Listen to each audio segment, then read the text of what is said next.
Greek mathematics, as that term is used in this article, is the mathematics written in Greek, developed from the 7th century BC to the 4th century AD around the shores of the eastern Mediterranean. Greek mathematicians lived in cities spread over the entire eastern Mediterranean, from Italy to North Africa, but were united by culture and language. Greek mathematics of the period following Alexander the Great is sometimes called Hellenistic Mathematics. The word mathematics itself derives from the ancient Greek mu alpha theta eta mu alpha, meaning subject of instruction. The study of mathematics for its own sake and the use of generalized mathematical theories and proofs is the key difference between Greek mathematics and those of preceding civilizations. Origins of Greek mathematics. The origins of Greek mathematics are not easily documented. The earliest advanced civilizations in the country of Greece and in Europe were the Minoan and later Mycenaean civilization, both of which flourished during the 2nd millennium BC. While these civilizations possessed writing and were capable of advanced engineering, including 4-story palaces with drainage and beehive tombs,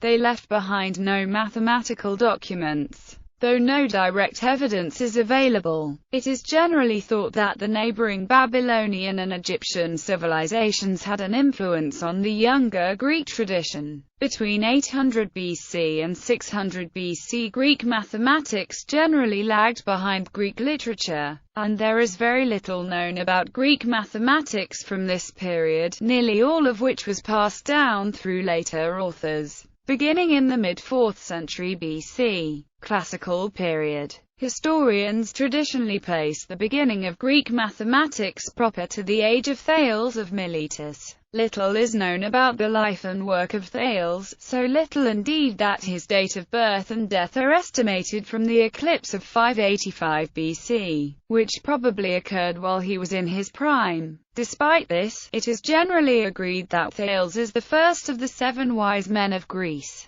The 2 earliest mathematical theorems, Tollis theorem and Intercept theorem, are attributed to Thales. The former, which states that an angle inscribed in a semicircle is a right angle, may have been learned by Thales while in Babylon, but tradition attributes to Thales a demonstration of the theorem. It is for this reason that Thales is often hailed as the father of the deductive organization of mathematics and as the first true mathematician. Thales is also thought to be the earliest known man in history to whom specific mathematical discoveries have been attributed, although it is not known whether or not Thales was the one who introduced into mathematics the logical structure that is so ubiquitous today. It is known that within 200 years of Thales the Greeks had introduced logical structure and the idea of proof into mathematics. Another important figure in the development of Greek mathematics is Pythagoras of Samos. Like Thales, Pythagoras also traveled to Egypt and Babylon, then under the rule of Nebuchadnezzar, but settled in Croton, Magna Graecia. Pythagoras established an order called the Pythagoreans, which held knowledge in property in common, and hence all of the discoveries by individual Pythagoreans were attributed to the order. And since in antiquity it was customary to give all credit to the master, Pythagoras himself was given credit for the discoveries made by his order. Aristotle, for one, refused to attribute anything specifically to Pythagoras as an individual and only discussed the work of the Pythagoreans as a group. One of the most important characteristics of the Pythagorean order was that it maintained that the pursuit of philosophical and mathematical studies was a moral basis for the conduct of life. Indeed, the words philosophy and mathematics are said to have been coined by Pythagoras. From this love of knowledge came many achievements. It has been customarily said that the Pythagoreans discovered most of the material in the first 2 books of Euclid's Elements. Distinguishing the work of Thales and Pythagoras from that of later and earlier mathematicians is difficult, since none of their original works survive, except for possibly the surviving Thales fragments, which are of disputed reliability. However, many historians, such as Hans Joachim Waschkes and Karl Boyer, have argued that much of the mathematical knowledge ascribed to Thales was developed later, particularly the aspects that rely on the concept of angles, while the use of general statements may have appeared earlier, such as those found on Greek legal texts inscribed on slabs. The reason it is not clear exactly what either Thales or Pythagoras actually did is that almost no contemporary documentation has survived. The only evidence comes from traditions recorded in works such as Proclus, a commentary on Euclid written centuries later. Some of these later works, such as Aristotle's commentary on the Pythagoreans, are themselves only known from a few surviving fragments. Thales is supposed to have used geometry to solve problems such as calculating the height of pyramids based on the length of shadows, and the distance of ships from the shore. He is also credited by tradition with having made the first proof of two geometric theorems, the Theorem of Thales and the Intercept theorem, described above. Pythagoras is widely credited with recognizing the mathematical basis of musical harmony and, according to Proclus, a commentary on Euclid, he discovered the theory of proportionals in constructed regular solids. Some modern historians have questioned whether he really constructed all 5 regular solids, suggesting instead that it is more reasonable to assume that he constructed just 3 of them. Some ancient sources attribute the discovery of the Pythagorean theorem to Pythagoras, whereas others claim it was a proof for the theorem that he discovered. Modern historians believe that the principle itself was known to the Babylonians and likely imported from them. The Pythagoreans regarded numerology and geometry as fundamental to understanding the nature of the universe and therefore central to their philosophical and religious ideas. They are credited with numerous mathematical advances, such as the discovery of irrational numbers.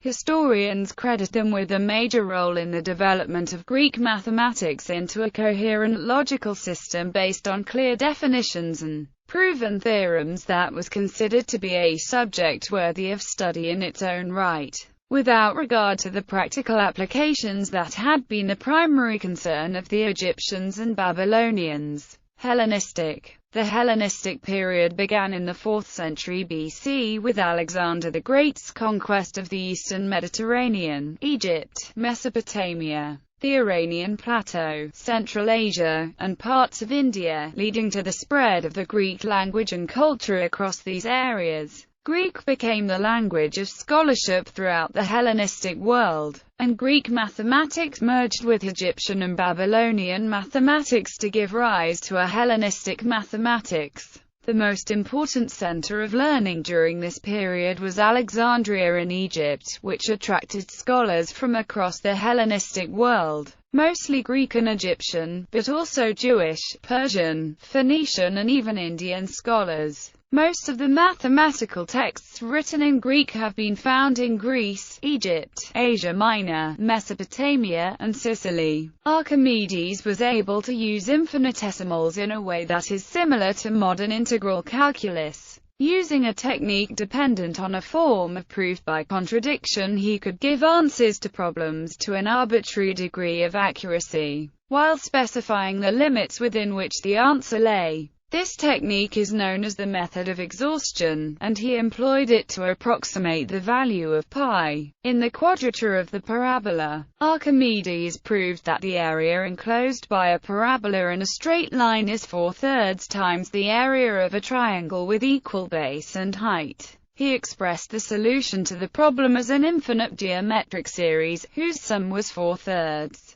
In the sand reckoner, Archimedes set out to calculate the number of grains of sand that the universe could contain. In doing so, he challenged the notion that the number of grains of sand was too large to be counted, devising his own counting scheme based on the myriad, which denoted 10,000. Greek mathematics and astronomy reached a rather advanced stage during Hellenism, represented by scholars such as Hipparchus, Apollonius and Ptolemy, to the point of constructing simple analog computers such as the Antikythera mechanism. Achievements. Greek mathematics constitutes a major period in the history of mathematics, fundamental in respect of geometry and the idea of formal proof. Greek mathematics also contributed importantly to ideas on number theory, mathematical analysis, applied mathematics, and, at times, approached close to integral calculus.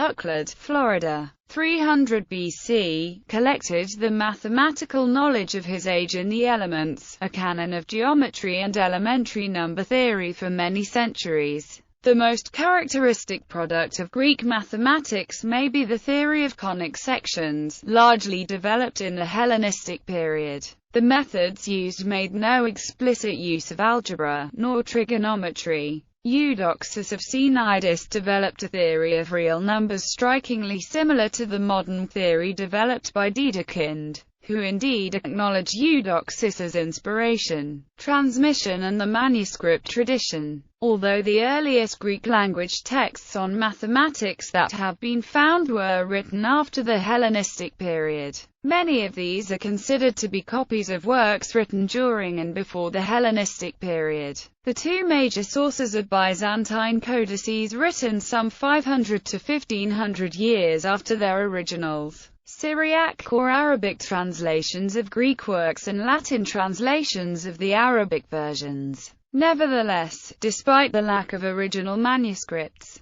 the dates of Greek mathematics are more certain than the dates of surviving Babylonian or Egyptian sources because a large number of overlapping chronologies exist. Even so, many dates are uncertain, but the doubt is a matter of decades rather than centuries.